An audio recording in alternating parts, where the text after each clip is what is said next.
mga kakainting. Ayan. Ayan, namana po sila papa. Ayan, tingnan po natin yung huli nila.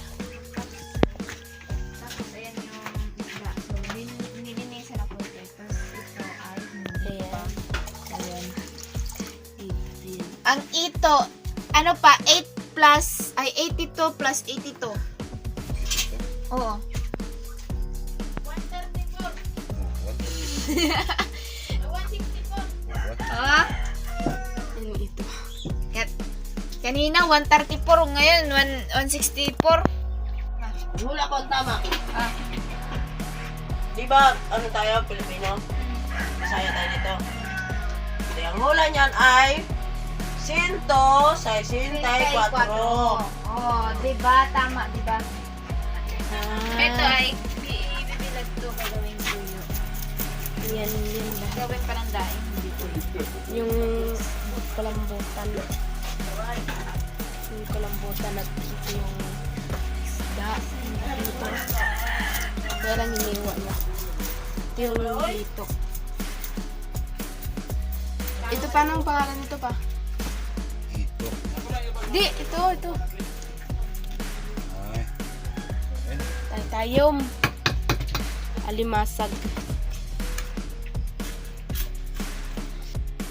So, ayun ang mga kainting at yung ano yung Ito yung daing natin, mga kainting. At ito yung huli ni kainting pala.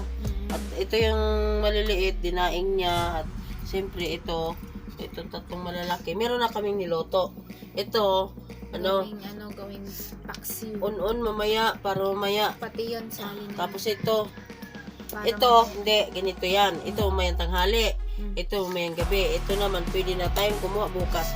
Ano na. yun na. Ganyan So, lang. ganun pala yun. So, ayun na. Mamaya-maya pa yung ibibilag kasi di pa masyadong mainit. Kasi Pan muna natin. Ayan. Tapos yan. tapos ayan, maya-maya po mag-abon na rin tayo.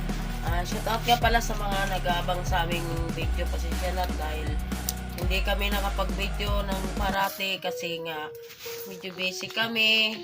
Mahirap din kasi mag-video ng mag-isa ka. Tapos ikaw pa yung nagbablog, ikaw yung mag-camera. Kasi yung camera namin sa harap. Mahirap eh.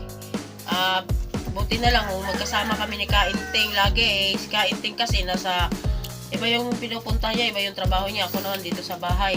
Lalo na magpakain ako ng mga alaga ko. Walang maghawak. May bit-bit pa akong timba. Nalagyan ng mga pagkain. Kaya pasensya na po kayo. At ingat po kayo lagi. Sana lagi kayong hihintay ng